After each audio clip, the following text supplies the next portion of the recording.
That is that the very fundamental premise on which all of our faith is based, the Fitrat, which is the subject matter of this session, is under attack. And that we are building an artificial picture of Islam, personally for ourselves and our communities oftentimes, that is really very hollow at its core. And this is a very dangerous trend. An ayah that really makes me shiver when I think about the way Allah expresses this problem. أعوذ بالله من الشيطان الرجيم يا أيها الرسول لا يحزنك الذين يسرعون في الكفر من الذين قالوا آمنا بأفواههم ولم تؤمن قلوبهم. The Prophet ﷺ is warned about a dangerous group of people within the ranks of those who call themselves Muslim. And the big crime that Allah describes they have is that they say they believe with their mouths, but their hearts haven't come to believe. Their hearts have not yet experienced something called faith. This problem is a very serious one. And I want to start in this conversation with something very, very basic. The fitrah is not something that's found after you become Muslim.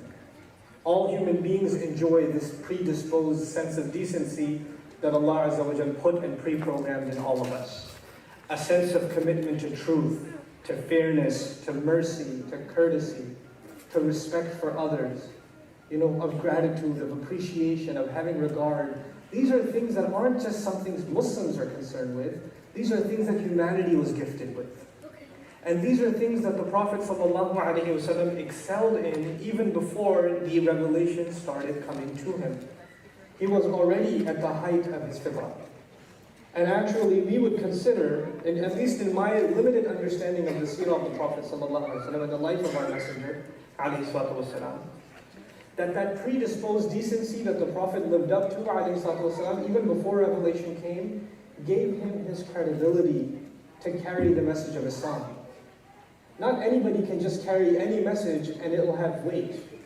People can give good speeches and people can talk, but when their character is not there to back up what they're saying, and people know them personally, they say, well, you may be impressed with his or her speech because you know him only from YouTube or you know her only from that public forum, but I know them personally and I don't want to hear anything they have to say because I know what they're like in their personal life.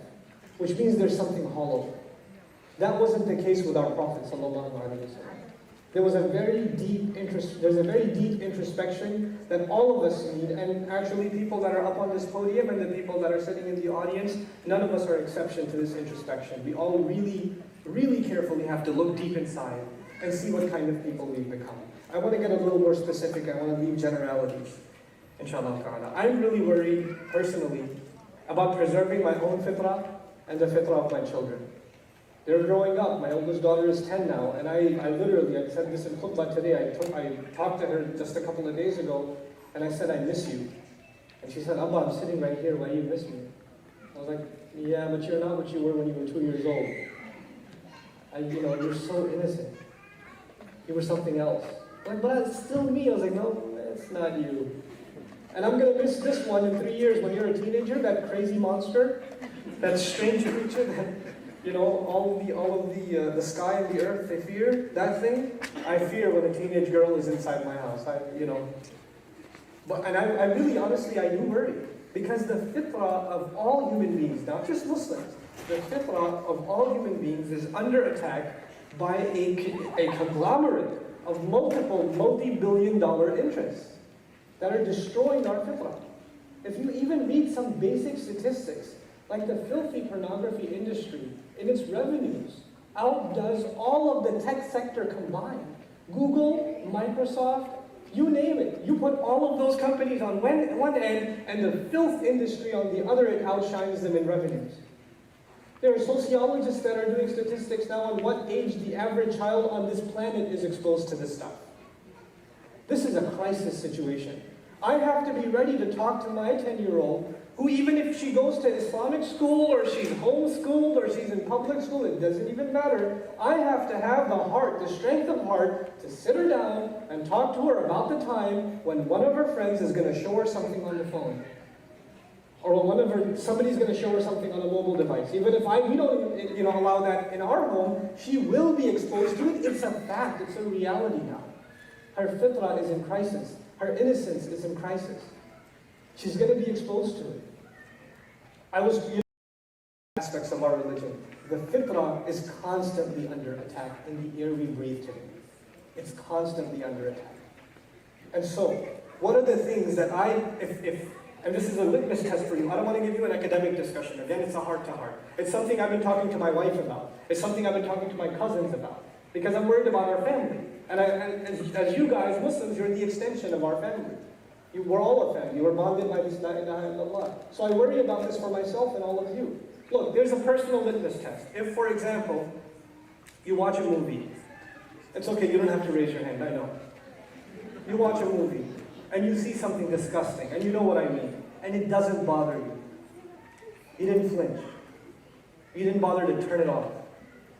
You forwarded it because somebody else is sitting there, not because you felt bad.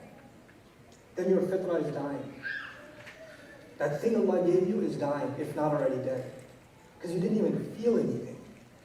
That feeling is all you have as a litmus test. If you're in the company of friends and they're bad-mouthing one of your friends, and you just jump on the bandwagon without a shred of mercy for the person being trashed, then your fitra is dying. And there's a problem. Your sense of decency is gone. You're watching the news, and you see some disturbing images of, disaster, or children in need of help, or you just change the channel and watch the comedy instead. Your fitra is dead. It's gone. That gift Allah gave you, that gift of humanity that Allah gave you is gone. And if that human decency is gone, you can pray 5 times a day. That's fine. You can memorize the Quran too. It doesn't matter now. It doesn't matter. Because it's an empty shell on the outside. The heart is dead. That's a tragic state for you and me to be in. Somebody came to me this Ramadan, and they asked me about the curriculum they should have for their Sunday school.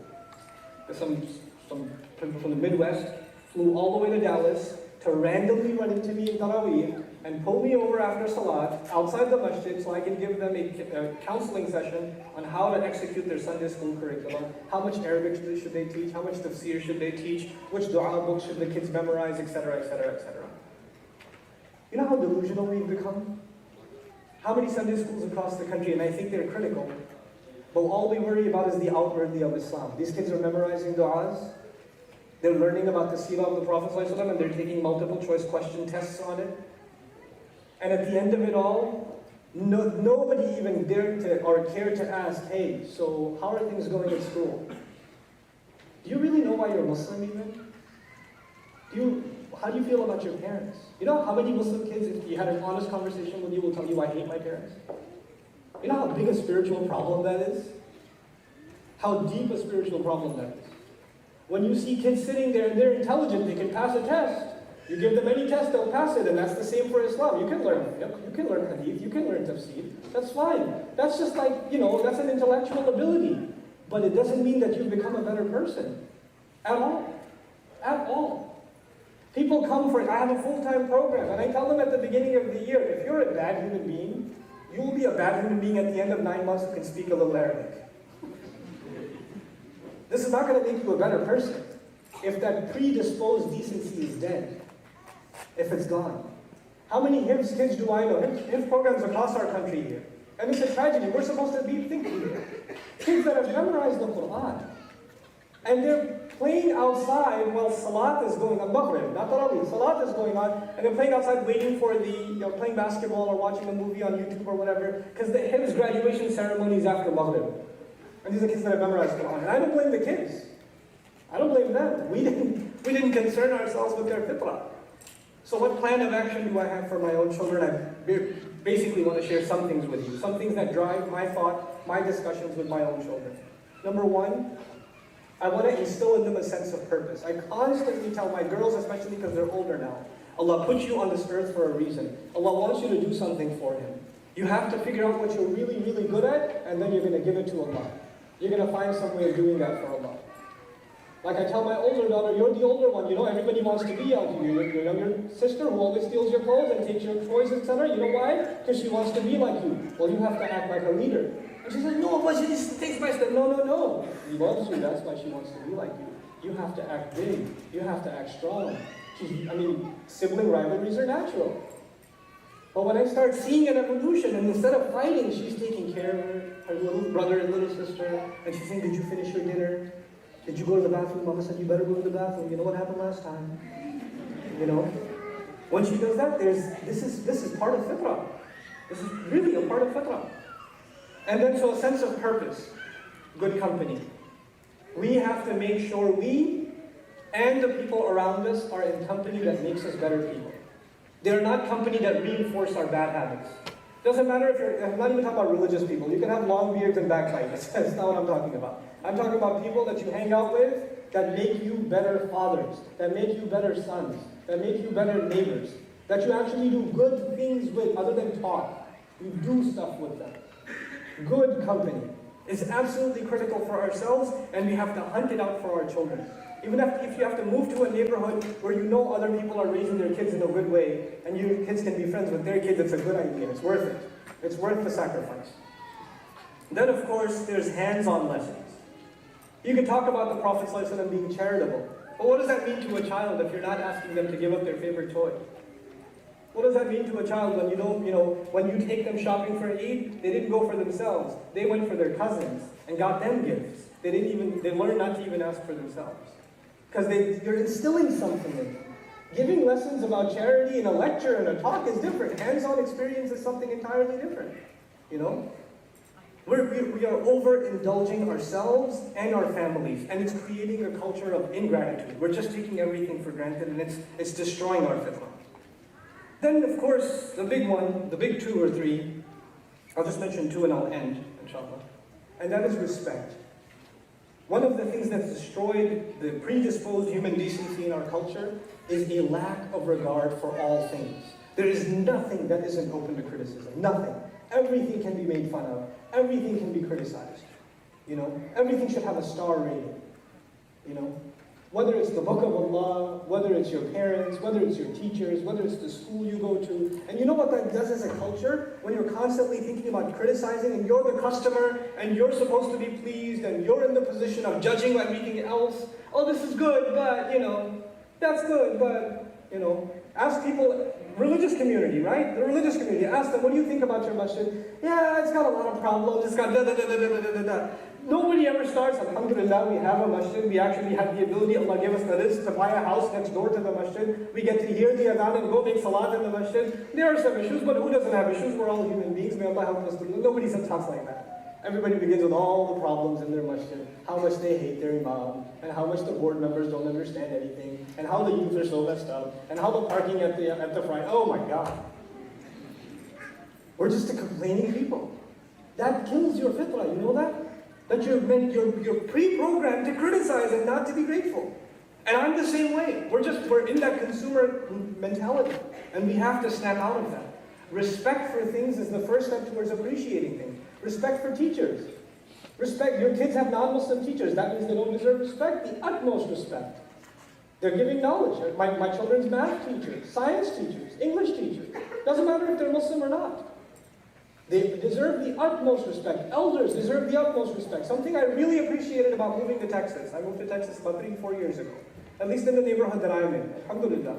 You go, and when children see you in the line and they're going to cut you, they say, excuse me, sir. Just because you're older. Or excuse me, ma'am. Just the fact that they can show that respect is admirable. A couple of these Mormon kids came to my door maybe a month and a half ago. Teenage boys, red like a tomato because it's 106 degrees outside, and they ride their bike, shirt, tie on, dressed up nicely. Sir, we'd like to talk to you about God for a little bit if we could. So respectful. And I'm not at all amazed with the message of Joseph Smith. I'm not. But I am amazed at the fact that these teenagers are so darn respectful. What did your parents do, man? That's amazing. You see the Muslim teenager lately?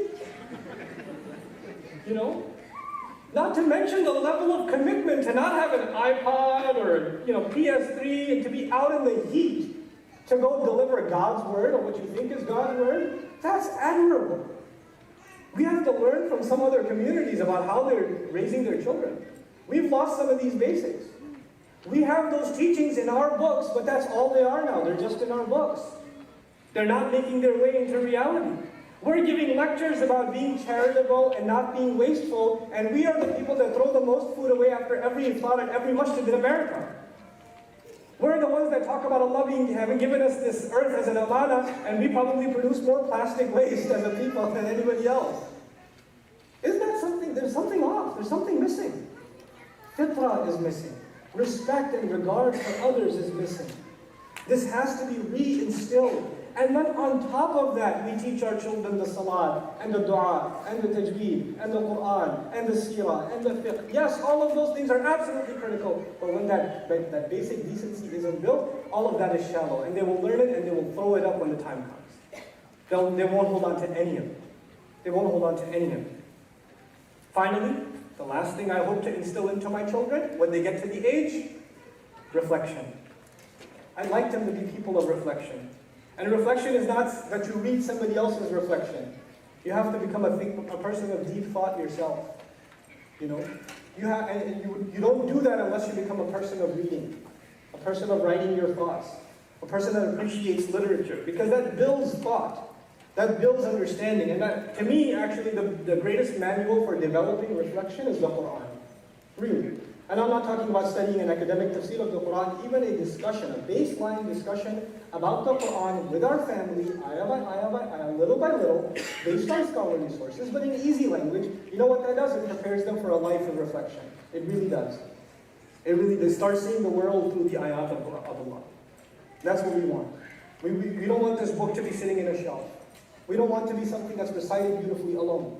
We want it to be something we think through. We see the world, we're reminded of an ayah. We see a friend, we're reminded of the ayat about friends. You know, we see nature outside, we're reminded about the gift of nature. We see night coming quickly, we're reminded about how time is a fleeting commodity. That's what we're supposed to be, a people of reflection. May Allah Azza wa Jal help preserve our fitrah and nurture it, and may Allah Azza wa Jal give us the tools and the ability and the commitment to combat the attack against this great gift that Allah has given to all of humanity, and that He has charged this ummah with, not only of protecting, but in refreshing it in the rest of mankind. Barakallahu li wa lakum. Assalamu alaikum wa rahmatullahi.